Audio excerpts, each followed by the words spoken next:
Hi, you're listening to Bold Works, the space where women connect, share stories, laugh, and tell the messy truth about careers.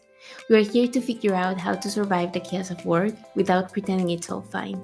Spoiler, it's not, but together it works. Hi, welcome to Bold Works. My name is Fernanda. In today's episode, we're going to be discussing agency within the workspace. So, the topic is about culture and how women can reshape culture at work. The thesis here is since agency happens within systems and systems are designed, in the specific topic of workspaces, what we are making reference to is culture at work. So, how are companies designing culture at work? What do they take into account? Which interests do they serve? In order for us women to understand this better and reshape culture in a way that serves our own interests also. Um, I find this a really interesting topic. And with this, I also invited a really interesting woman. Her name is Paulina Navarro. I have my notes here, so I can really reflect her really interesting and interesting career and really interesting focus at work. She has specialized in strategic culture design and in deeply understanding how organizational change truly happens. We have someone in the table that really knows about culture and about the impact that this brings in the life of everyone. Um, Paulina was the co-founder and the CEO of Trust, and she spent 10 years there shaping innovation and transformational initiatives across different Mexican companies. Today, she serves as director at the BTS Mexico, focused on driving change and transformation across organizations. Um, Join me, please, to discuss this topic with Pau. And well, welcome to Bold Works. Thank you. Hi, Pau. Welcome to Bold Works. How are you? I'm good, thank you. Thank you, Fer, for inviting me here. It's great to see you after all these years. It's been some years, and maybe let's start with that because I usually ask people that I invite, women that I invite to Bold Works, I ask them, can you describe yourself in 2 words? Passionate, and maybe that's a hard question. Um, Intellectual might be one of them. Nice. And let me attach this to the way I know Pau. We were colleagues, I would say maybe around 12 years ago. Yeah, more or less. 12 years ago, we were working in an agency. And Pau, what were you doing in that moment in time? I just graduated from college and moved back to Mexico City because I studied in Monterrey. And I was leading the strategy area of this agency that we were both worked for, and just exploring my first steps towards analyzing, understanding organizational culture. And that's what, for me, when I saw you, because you describe yourself as passionate, and when I saw you once in a meeting, you really embrace that that trait of yours because you were so committed to something, to an idea, and you were fighting for it. And I think that that's been something that, at least from the distance, I really recognize in your career. You are like someone that gets committed, passionate, and you execute stuff. Thank you, Farah. That's such a nice thing to hear.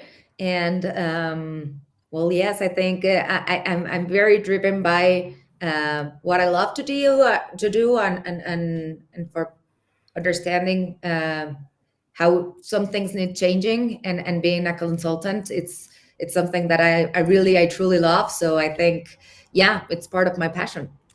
And with this passion, maybe you can also guide people that's listening, like women that are listening. What were your next steps in your career? Because I find that so inspiring, insightful, but also a great foundation for the topic for today.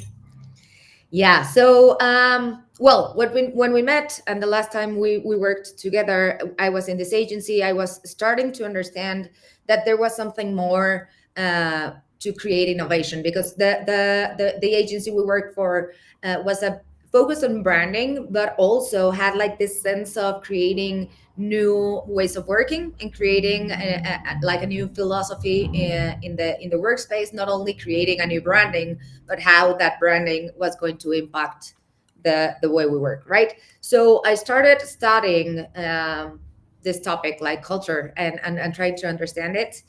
I was in that agency for 2 years, and then I left because I had a personal issue. My mom got sick with cancer. Thank God she's okay. So I wanted to dedicate a little bit of my time to taking care of her, but at the same time, really digging deeper towards culture.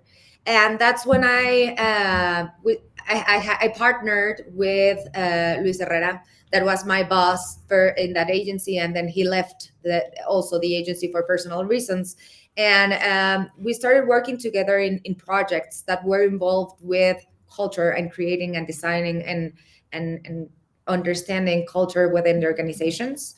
And we started with two projects, and those two projects became four projects, and those four projects became 10 projects. So we decided to found a new company, a new consultancy that's called Thrust, and where I uh, was the leader of the practice, the culture, yes, the designing of culture and helping our clients understand, diagnose, and redefine the culture to make sense with the strategy that they wanted to create. And I was there for 10 years. I was in that organization for 10 years. It was the most amazing experience of founding my own company, or well, co-founding this company, building it from scratch, creating all these great projects. And then I discovered a new organization that it's called BTS. It's also a consultancy, a global consultancy. But I was driven by their philosophy to create strategy real and Yeah. making it happen. So now I'm here. I'm a director at BTS, and I couldn't be happier for this movement. For me, the first thing, because of course I reach out to you and I ask Mhm. if you were like open for this conversation, and in that moment I told you like I'm really impressed, to be honest. It's amazing to see people, but honestly to see women, you know, like shining and doing what they love. And that's something that again goes back to the passionate part that I really see and I saw back, you know, 12 years ago. um but let me go on your experience and your expertise, which is culture. Yeah, So when I started working on this project and reaching out to people and trying to understand, that was my main concern. Were what was really, how can we help women more? And I was thinking more in the workspace, because that's like a more like like a scoped place, right? Like yeah, it has like a shape and it's there. And then I started thinking, okay, but how is culture design, how it works, what are the interests it serves? And and then I thought about you, and maybe you can explain to us a bit, like, because sometimes culture tends to be like this unreal thing that it's alive, but who controls it? What are the mechanisms there? How can you explain this to regular people that we live within the culture, but we don't really know how it was architect? created. Yeah. So I think for a long time we told ourselves a wrong story about the concept of culture. I think we treated culture like more like a mood or a vibe, sometimes something that you feel but can't really touch, like you just said. And but if you look honestly to how organizations actually work, culture moves because of three specific and concrete forces: how business decisions are made, how power structures are created, and everyday experiences. So there's this big phrase, and very famous phrase, that culture is what happens when the PowerPoint ends, or where the boss leaves the room, and how it really creates. And I agree with that. But also I think culture needs to be, like you just said, architected and designed. to be aligned with the kind of company and the kind of results you want to get. And I think today, in today's era, um, we are leaders are turned between control and empowerment, stability and agility, efficiency and humanity. And the organizations that really thrive are the ones that design the systems to deliver the business Yeah. and the human outcomes at the same time. So it has to be part of the conversation, of the strategic conversation, bringing culture not as something that it's romanticized, but really part of the strategic business design. So a lot of I've worked with organizations for, like you said, like for 12 years now, to create culture and design culture. And what I've seen, it's maybe 8 out of 10 cultures, organizational cultures, happen by accident, just by the unspoken rules the leaders live by, and it's not something they design Yeah. with conscience. And I think that needs to change. I think it is changing, but I think it needs to, specifically in Mexico, Latin America, I think it needs to be a much more conscious practice and strategic practice. I fully agree with you because, of course, I've been working a really Hmm. big chunk of my life, and I can just like explain my experience. But Yeah, usually, culture is something that one, it tends to be underestimated. You know, like totally. mid-sized companies are like, I just do like a Christmas party. Yeah, What do you mean? What do you mean? Uh, but then, as you said, it's romanticized. It's like they think it's something that inspires people, but inspiring people is something that you can learn how to do it and design ways on how to do it in a smarter way. That what you're saying, it's aligned with what we are yeah. also asking people to do. um And let me add something. I think there's a lot of thinking that culture, it's like you said, like the party or the pizza, or the beanbag or whatever. But I think there's a part that it really needs changing. That it's also, what do you incentivize yeah, and what do you pay for and what do you reward.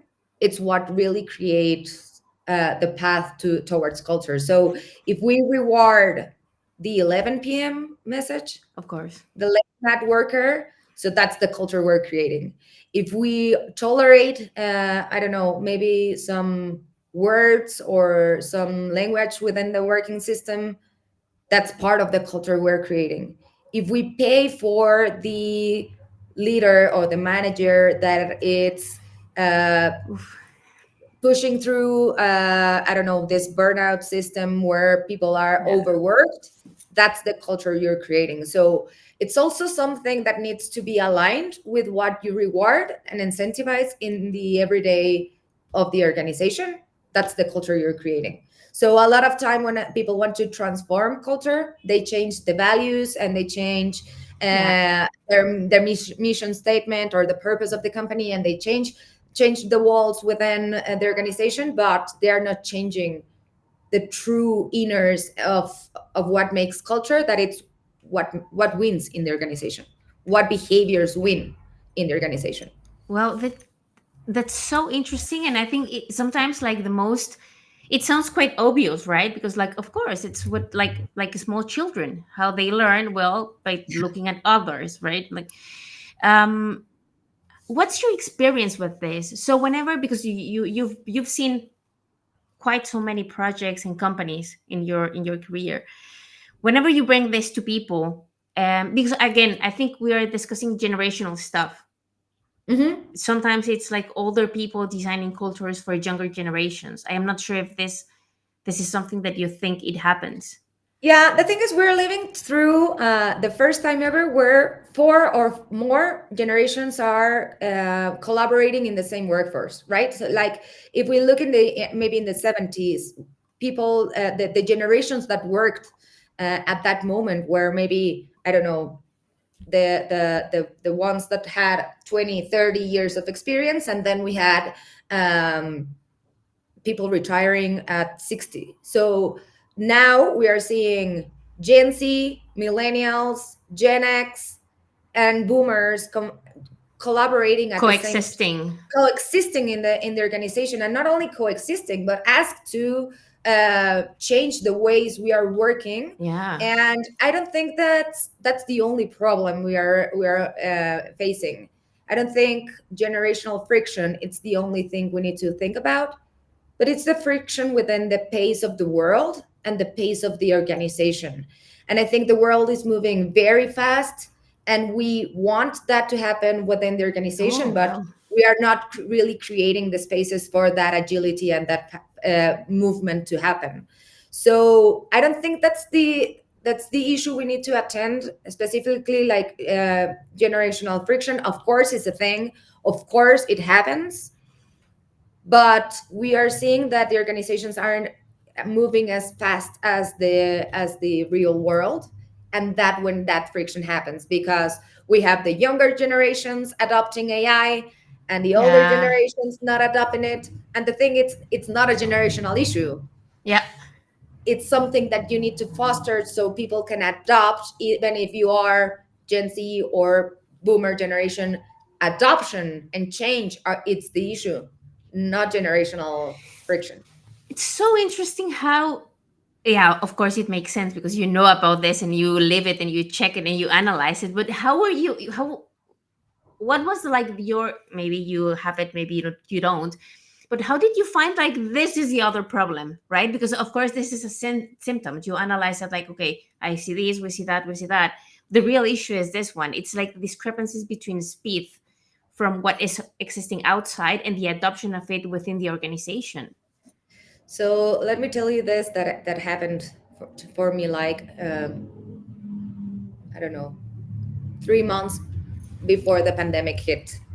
So we worked with culture, right? So I worked with culture and designing culture, and there was always this concept of we need a cultural transformation. Like Yeah. organizations came with us and or with me, and they said we need to change something within the culture, the practices, the ideology, you name it, right? But the concept of change was always part the of the conversation, right? Like they were like, okay, so we need to change some things. We need to change the way we adopt technology, the way we work, the practices, the leadership practices, and change was part of this thing that repeated Speech. itself. Yeah. Yes. So then when the pandemic hit, so let me go back a little bit. We created those Ah, ideas. So when people said, "Okay, we want to change the way we work," we designed new practices for the organization to adopt. So we came with the organization and we said like, "Okay, so maybe you can adopt a hybrid work." Practice, and they were like, "Oh my God, no, we don't want people working from home. That's impossible. That's something that we can't do. The organization simply wouldn't survive that, right?" And then the pandemic hit, and we developed this muscle for change yeah. like you wouldn't believe. Organizations were changing practices. They were saying like, "There's no way we can work that way," and they were working that way because they were made to. So the plasticity of the organization, the capacity of the organization for change was there. Wow. We wanted we just didn't think it was something we wanted that much because survival wasn't part of the conversation. And then the pandemic hit, and that's how organizations survive, right? Of Working from course. home and adapting their practices and changing things. They thought it wasn't possible. And that for me was the aha moment that leaders within organizations, the vision of leaders within the organization, it's staying short. Yeah. And we need to expand that vision of how we want the world and the future to look like, and the culture of the ways we're working to look like, by embracing change. So change, it was like the word and the concept that became an obsession for me, to really understand why really what's the trouble and what are the frictions within the organizations. I think like you just like open like a Pandora box in my Yeah, yeah. brain. Like what? Uh, it's so cool because what I also was reading in between lines is we are super lazy. We were just not willing to change. We were prioritizing comfort, like, oh, we cannot change, we cannot change. No. And when you say, it's like, no, when things force you to change, that's when you really reach like like the real potential of stuff. And that's what where we should be looking at, right? And the thing is, if you think about it, organizations had always say like, we need to innovate, we need to change, we need Yeah. to change is a constant, right? That was like a Yeah. cliche phrase, and jump on the train of change. And Yeah. there's something that it's always been like a cliche thing in the organization's Yeah. lingo, but right now it's something that needs to happen. Like I just was reading a report of Accenture, and 71% of the leaders that responded that survey said that their workforce isn't ready for AI. Yeah. 71%. But all the organizations want right now to be AI the topic, and the thing they want to talk about. So we're talking about it. We know it's going to disrupt the way we work. We know our workforce isn't ready for it, But and our leaders still. aren't ready for to drive that change. And what are we doing about it? They're just adopting like, oh, okay, so everyone has ChatGPT now in their a license of ChatGPT. Great. How are we using it? Yeah. What are the rules of our culture that we want to really create so we can embrace AI towards the direction we want to use it? So the thing is, like, change is always part of the concept, and it's always part of the ideas, and we're going to transform and evolve Yeah. and the revolution and whatever. But okay, so what are we doing with that? How Yeah. are we teaching, and how are we helping our colleagues and our employees reskill, but Yeah. not only reskill, but change the mindset towards the way we want to work. So I think that's the thing that is happening. Like, see this 71%. You are seeing 71% is a big number. It's a huge number. And I would say, if you think about that, there might be full industries there. Like some Yeah. industries might be more great than others, but still we are pushing people to deliver more and more and more, because we are providing them tooling, but we are not providing them like, how do you change your behavior, how do you change your mindset, how do you like unlearn what you already know and relearn new stuff. And we are seeing a lot of change burnout. People are tired of change because we are constantly Wow. telling them we are going to manage it. Change isn't manageable. Oh. Change isn't manageable. Change equals chaos. Mm-hmm. And you can't control the chaos. It's going to happen because change, the concept of change has changed, right? Like, if we see like change, I don't know, let's talk about the 60s, right? Or the 70s. Yeah. Great. So there was one technology you needed to adapt. There was one thing you needed to do, and you could decide whether you jump on the in that change train of change, Or stay or where you were. you could stay where you were, and still be maybe competent and a leader in the industry, right? Yeah. Right now, it's not only one thing that is changing. Everything is changing. The global panorama is changing. The way we work is changing. Geopolitics, The economy, technologies financial. we're seeing, yeah, everything is changing at the same time. So how do we expect to manage all those changes and try to control that at the same time? Change isn't manageable. Well, We can't manage change. And I think in the past we could. Right now, it isn't manageable, but so we need to create readiness. We yeah. need to create leaders that are ready to navigate through chaos, not trying Okay. to controlling it. Yeah. I think that's the mindset shift we need to adopt. And particularly you said towards women. Yeah. Women, we tend to be the ones that sustain the emotional toll when change or something happens, right? Like people expect us to be the empathy, the ones that Caring, are caring, available. and just be part of. Okay, so if shit hits the fan, Full. Yeah. they are going to be there. You can contain and support your team, and we are expected to do that. But we are also experiencing the evolution of change ourselves. We are now expected to do a lot of things. We are expected to be leaders. We are expected to be mothers. We are expected to be, I Yeah. don't know, like have a voice, and at the same time contain the home and the way we. Well, I don't have kids, and I don't have that part, but The mothers and household, everything, yeah. the household, right? But the reality is we're also experiencing that change, burnout, and we are also experiencing that evolution. So I think we need to evolve the way we understand change and chaos, and stop pretending that we are not giving that role to women, so they manage the emotional toll of change and burnout and everything within the organization. There are so many. Wait for me because I don't want to lose track of all of this information. My first question is, um, how did you? Because we already know you had your own company and you know how things work.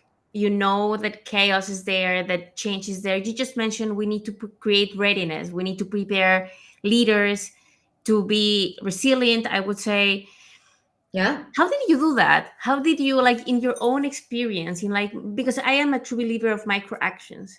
I do think that small actions are like the things that, because again, it's behavioral changes that I think talks more. What was your experience with this? How did you do it? Okay, so that was the hardest part of being a founder. So, and a founder that actually dedicates its life to understanding and designing Ex- culture. Exactly. When it's your own experience, I think you understand that invisible rules create visible ceilings. And the way that you make decisions, and the way you bring yourself to work, and the way you embrace your own rules and your own values, it's the way the organization is going to understand them and live through them. So it was very hard for me to see that maybe there were some ideas or some behaviors that I was bringing to the table Yeah. that were the opposite of what we stated of what we believed in as an organization. So it was always testing me. The culture I wanted to create was testing me and auditing me as a leader, if I was really living by those standards, and if I was really making business decisions towards the ways we Well, stated that we wanted to create our culture. And I think that's a in my own experience, that's a very it created a lot of humility in me to understand that um, the spoken words are not really the things that um, move the needle, yeah. but the actions and the decisions you make in the everyday are the ones that are going to make the needle move the needle. So having No. just this intention, maybe on this self-auditing mode, like always Yeah. being like, am I really living by these standards, or just words in the wall? And I think that's very, very tough. So that's something that I've evolved as a consultant, not to bring myself to the client just to say, hey, this is the ways we are going to be working, and that's it. Ta-da-da. There you go. You have it. That's your culture. Put a bow on it and just take a picture and send it to your website. Yeah. I think it's something that there's not always that perfect image of the culture we want to live. And as leaders, you always have to be evolving and open to question yourself and how you are living the culture you want to create. Oof. How? I find it myself this also like super inspirational because from one side I do think that of course people, women in like leadership roles, they have like this specific auditing and, like responsibility that they carry. But also women overall, because we are like this executors of culture and we are this caring working force. We also need to live within that mindset, I would say, because every single action that we do, how do we take care of our colleagues, how we always tend to give more, we always tend to say yes, for instance. Maybe the other way around, how can we really help and impact, is by setting boundaries or Yeah. defining limits, being careful of yourself. Is this where you think this might be going? So, like I said, invisible rules create visible ceilings. And I think as women in roles of leadership, we need to reveal that, and we need to spoke towards that. So if like you said, like this mode of always on, if the organization it's rewarding the always on, always Yeah, available um, idea, I think that we as women need to show that. We need to put that on the table and say like, okay, so we are rewarding this behavior. yeah, And and that's the way we're like little by little are going to change the reality from within the organization. But we need to say it and not only um, accept the yeah, unspoken rules and accept that this is the way it's always been. We need to create the change within our own teams, establish those new ways of working, and then bring that to the table as leaders so others can repeat it and understand the value of and the results that of come course. from a change of those unspoken rules. That's one thing. And the other thing I think, Fer, I think we need to change the narrative within ourselves. I think some of us might have stuck with the idea that we are victims of the system, and I think we need to change that. Now today we are part of the system. Yes, there are some gaps we need to close, but we are part of the system now. Fully. So we need to change the narrative and understand we have power to change some things. Maybe not all of the things, but some of the things we can do and we can influence and we can change. So I think that's and maybe that's a personal issue, but I think we need to change that narrative that lives within ourselves. Not all of us, but some of us. That these are the way the world works, and we need Stop it. to fight it. No, no, no, let's not fight it. Let's change it. Let's Yeah, take power back and understand that we are now part of the system, and we can change some things. And I don't know if this is a cultural thing for here in Mexico and Latam, but I've seen that sometimes we are our worst enemy.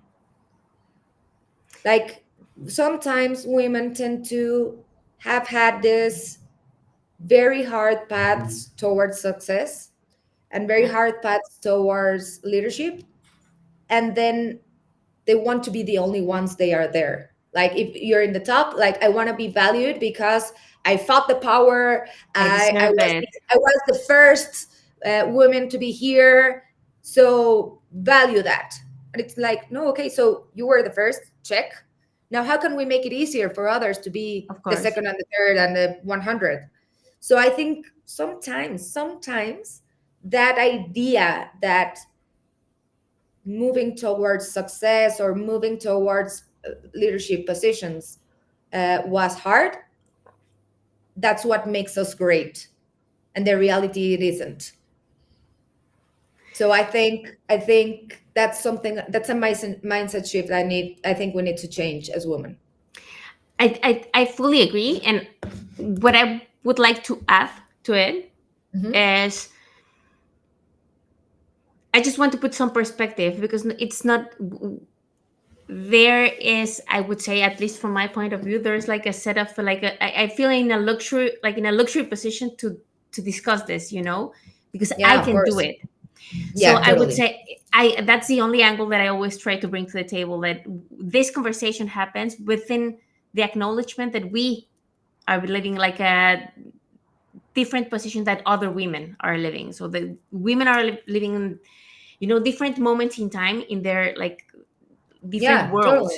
And it's a cultural Yeah, thing also. Like yeah, it's not the yeah, yeah, same yeah. reality. You're in I don't you're in where right now? Where are you right now? The Netherlands. Yeah, you're in Netherlands, and it's not the same panorama here in Mexico, right? So I think it's we need to understand the context of every situation Yeah, to create that sense of empowerment. But at the same time, I think there's we need to change this idea that I don't know that it's going to happen like if we I don't know how to put it in words. It's not the big things. It's not like like, if we rewrote the global constitution, if there was one, the change is going to happen. It's yeah, in the little things that we are going to create the change we want in the world and in our organizations.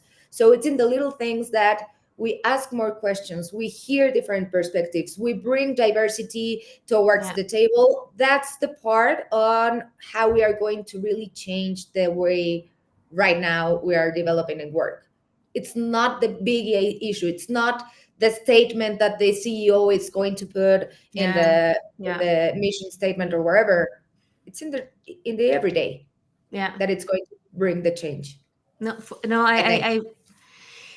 I I support that. I support the idea of like owning the narrative, stop being like a victim or a consequence of the narrative. I fully agree.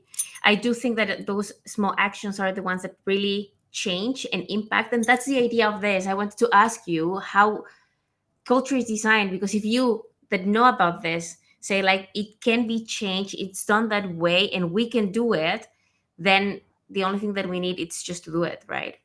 Yeah. And I think creating the space, it's part of the challenge. I think men and women and everyone needs we need to create the space for voices to be heard. And I think that's the thing as leaders, and I'm talking about leaders that people and women and everyone that it's in leadership positions, we need Decision to makers. yeah, we need to understand that our role, it's not only to be the makers, but also to be the space creators. We need to create the spaces for voices to be Yeah, heard, for new ideas to happen, for things to be challenged. yeah, And I think we need to create those spaces so we can have that input and that voices heard. yeah. I think that's part of what we need to do, create the spaces like I was here, like you created this space, this wonderful space for us to talk about different ideas. That's creating a space for our voice to be heard. And I think that's wonderful. That's what we need to do in our everyday. What I love about this is I usually try to just ask more like the practical, the practicality of what we're discussing, and you brought us to the practicality by your own answer to the entire topic. I know a lot of women that, and I created like this space for them because I thought, okay, let's just put it, create it, and I bring people, and I know that whenever they will listen to your words, they know they will be more confident of executing stuff. So Yeah. they will own those spaces because they will listen to your words, and they will think, okay, she knows what she's saying, because of course we doubt, right? We are a bit doubtful because we are afraid, we are angry as women, I mean. Yeah, yeah, of course. But I am really happy that this was the outcome and the advice of like, okay, let's just do it with small actions, and we just iterate on it, because that's what you were saying, right? Like this is about iteration, and And I think it's going to be morphing towards time. I think if you look I don't know, let's take like the workforce for in aside, to aside, and culture, organizational culture, but let's see at what is happening in Mexico right now. If we see this manifestations that happen every 8th of March. So they started really small, And women were afraid to participate in that because they were afraid that they were be tagged or just named Punished. like, Yeah. yes. Right now it's something that every time I participate in those manifestations, I see women being proud Yeah. to be part of that movement. So I think, and it changed in like within 5 years. Yeah. So I think we are moving towards that reality where we are proud of being there Yeah. and not scared of being there. And I think we are also proud of bringing others with us.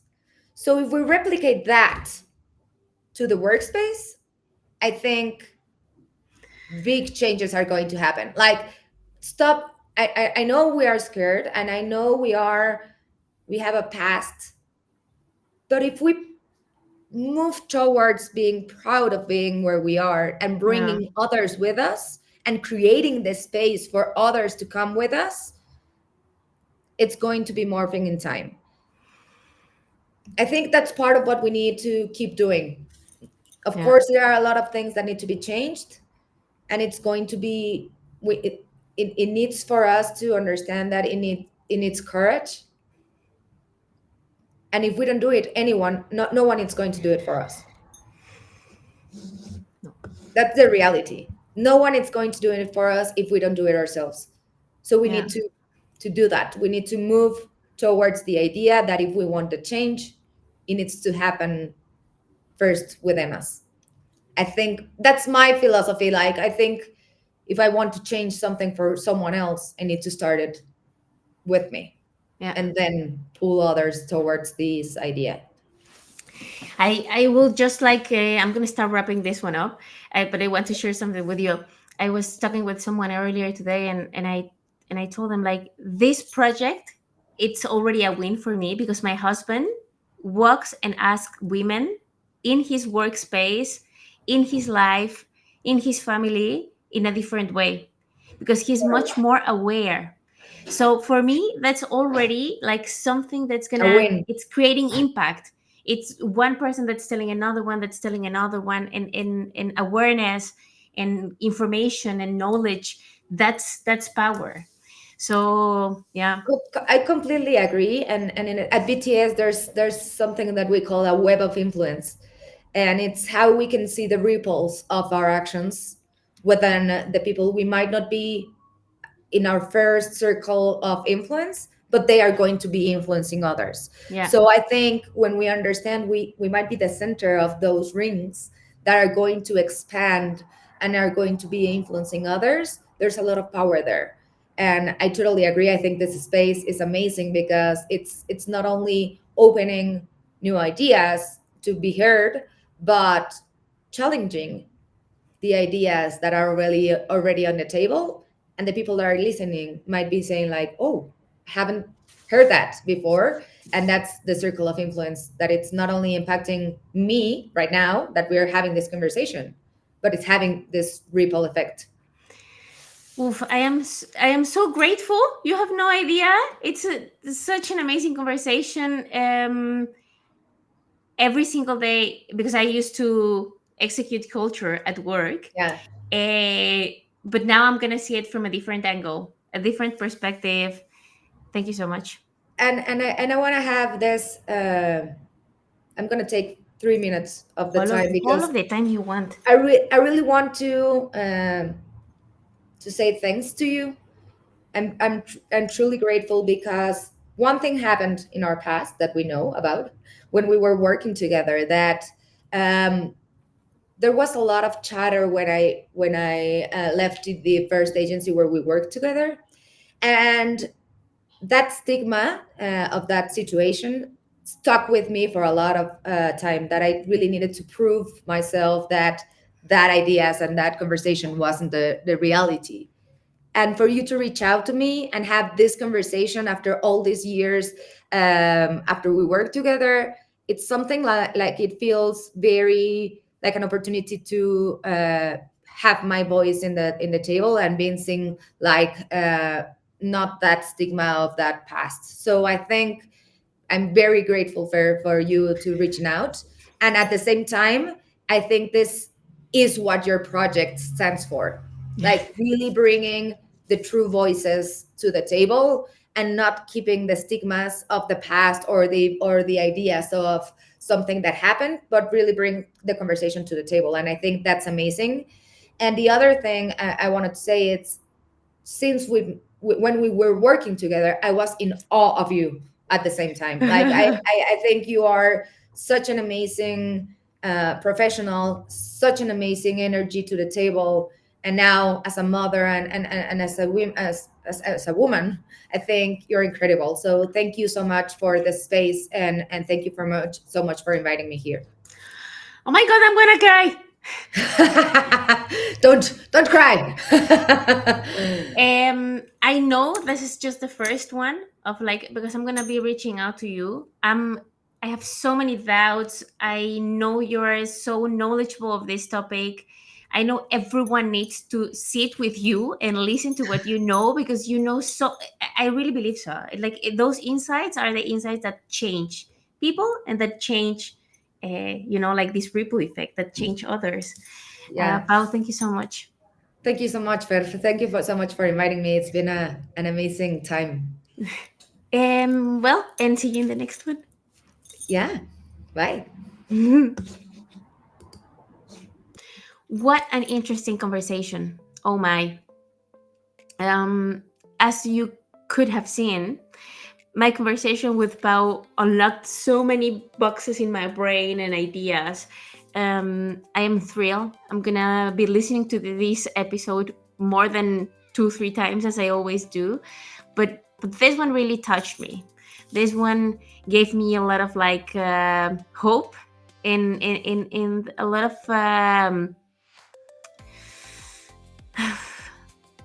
I would say hope. Hope is a word because this means that we can change the narrative in a factual way, right? Like we can do things different in the workspace. And with those actions, we are reshaping culture. We are impacting. Of course, we need to make it more in a vocal way. We have to bring it to the table. As Pao was saying, we have to be proud of it and we have to bring others in this journey with us. But I finalized this episode again, full of hope, really excited, and um, just thankful for having the opportunity to create this space for not just for Pao but for all women. And thank you so much for your time. Again, subscribe, put notifications on, reshare it with your friends, colleagues, cousins, with whoever you want to share it, and comment if you agree, if you don't agree, if you like the idea, if you don't like the idea. Comment, leave your experiences, and let's listen to each other. Who knows? I am quite sure we can help. Thank you so much, and see you in the next one. Bye bye.